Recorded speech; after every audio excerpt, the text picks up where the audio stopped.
गांव के एक छोटे से घर में रहने वाली गीता अपने पिता के साथ रहती थी। उसके पिता रामलाल एक मजदूर थे जो दिन रात मेहनत करके अपनी बेटी की पढ़ाई का खर्चा उठाते थे। सर्दी का मौसम था और गीता के घर में न तो मोटा कंबल था, न ही ढंग का बिस्तर। ठंडी हवाएं रात में खिड़कियों से घर के अंदर घुसती थीं और गीता अक्सर कांपती हुई सुबह तक जागती रहती। गीता को अपने पिता की हालत देखकर दुख होता। उसने एक दिन ठान लिया कि वो इस सर्दी से हार नहीं मानेगी। स्कूल में उसने सुना था कि ऑनलाइन प्लेटफॉर्म पर लोग अपनी कला और मेहनत बेचकर पैसे कमा सकते हैं। गीता को चित्रकारी का बहुत शौक था। उसके पास बस कुछ पुराने रंग और एक नोटबुक थी, लेकिन उसने वहीं से शुरुआत की।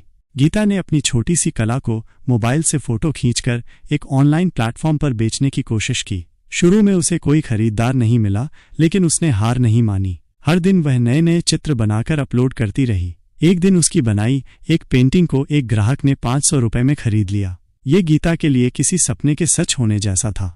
वो 500 रुपए उसने संभाल कर रखे और भी पेंटिंग बनाने के लिए अच्छे रंग और कागज खरीदे।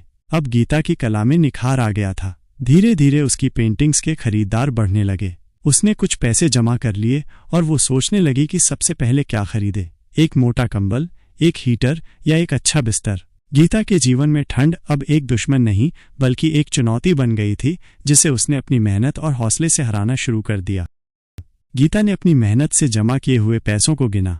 अब उसके पास 3000 रुपए हो गए थे। उसने सोच लिया था कि सबसे पहले वो अपने पिता के लिए एक मोटा कंबल खरीदेगी। अगले दिन वो पास के बाजार गई और एक बड़ा मुलायम कंबल खरीद लाई। रामलाल ने जब वो कंबल देखा तो उनकी आंखों में आंसू आ गए। बेटी, ये सब कैसे? रामलाल ने पूछा। गीता ने मुस्कुराते हुए कहा, पिताजी, आपकी मेहनत ने मुझे सिखाया है कि इंसान कुछ भी कर सकता है। ये कंबल मेरे सपनों की पहली सीढ़ी है। अब गीता ने अपनी कला को और बेहतर बनाने के लिए सोशल मीडिया पर भी प्रचार शुरू कर दिया। गांव के लोग उसकी पेंटिंग्स को देखकर हैरान थे। धीरे धीरे उसकी पहचान पूरे जिले में फैलने लगी। एक दिन एक बड़े शहर के व्यापारी ने उसकी 10 पेंटिंग्स एक साथ खरीद लीं। इस बार उसे पूरे 20,000 रुपए मिले। गीता ने तय किया कि इस बार वो अपने घर को सर्दी से बचाने के लिए एक हीटर और एक बढ़िया बेड खरीदेगी। वो शहर जाकर सामान खरीदने की तैयारी में लग गई। लेकिन तभी उसके मन में एक ख्याल आया, क्या मैं अपनी कमाई से और गरीब बच्चों की भी मदद कर सकती हूँ? गीता ने अपने पिता से सलाह ली। रामलाल ने गर्व से कहा, बेटी, तूने जो किया है वो सिर्फ हमारे लिए नहीं बल्कि दूसरों के लिए भी मिसाल है। अगर तू दूसरों की मदद करेगी तो तेरी खुशियां और बढ़ेंगी। गीता ने आधे पैसों से अपने लिए बेड और हीटर खरीदा और बाकी पैसे से गांव के गरीब बच्चों के लिए कंबल और गर्म कपड़े बांटने का फैसला किया। जब वो बच्चों को कंबल बांट रही थी तो उनके चेहरों की मुस्कान ने उसे महसूस कराया कि सच्ची खुशी दूसरों के चेहरे पर खुशी लाने में है। गीता ने गांव के बच्चों में कंबल बांटने के बाद देखा कि उनका उत्साह और हौसला आसमान छू रहा था। बच्चे हर ओर उसका नाम लेकर प्रशंसा कर रहे थे। ये देख गीता के दिल में एक नई उम्मीद जगी। अगर वो और मेहनत करे तो अपने गांव के हर घर को ठंड से बचा सकती है। उसने इस बार एक बड़ा कदम उठाने का फैसला किया। उसने अपने काम को ऑनलाइन और भी ज्यादा प्रमोट करने के लिए एक वेबसाइट बनवाई। उसके एक ग्राहक जो तकनीक में माहिर था ने उसे ये वेबसाइट मुफ्त में बनाने का वादा किया। गीता ने अपनी कला के साथ साथ गांव की महिलाओं के बनाए हस्तशिल्प और उत्पाद भी वेबसाइट पर बेचना शुरू कर दिया। अब गीता अकेली नहीं थी। उसकी इस पहल में गांव की कई महिलाएं जुड़ गईं। कुछ महिलाएं ऊनी कपड़े बनाती, कुछ टोकरी और कुछ मिट्टी के खिलौने। गीता ने उन्हें सिखाया कि कैसे अपने उत्पादों को ऑनलाइन बेच सकते हैं। धीरे धीरे गीता का गांव एक छोटा सा उद्योग केंद्र बन गया। सर्दियों का मौसम खत्म होने तक गीता ने इतना कमा लिया था कि उसने न केवल अपने घर को पूरी तरह सर्दी रोधी बनाया बल्कि गांव के हर गरीब घर में हीटर और कंबल पहुंचा दिए। एक दिन एक बड़े अखबार के रिपोर्टर ने गीता की कहानी सुनी और उससे मिलने गांव आ गया। उसने गीता से पूछा, तुम्हारे पास तो कुछ भी नहीं था, तुमने इतना बड़ा काम कैसे किया?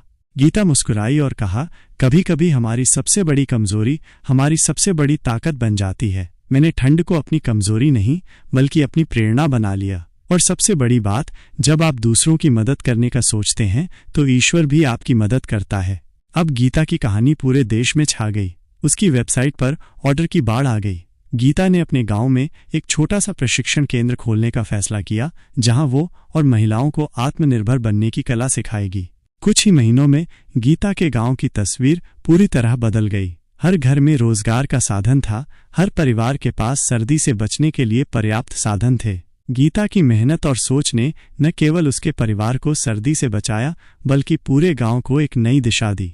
एक दिन जब गीता अपने घर के आंगन में बैठी अपनी पेंटिंग बना रही थी तो रामलाल ने मुस्कुराते हुए कहा, बेटी तूने साबित कर दिया कि गरीब होना कोई अभिशाप नहीं बल्कि मेहनत और लगन से सब कुछ बदला जा सकता है।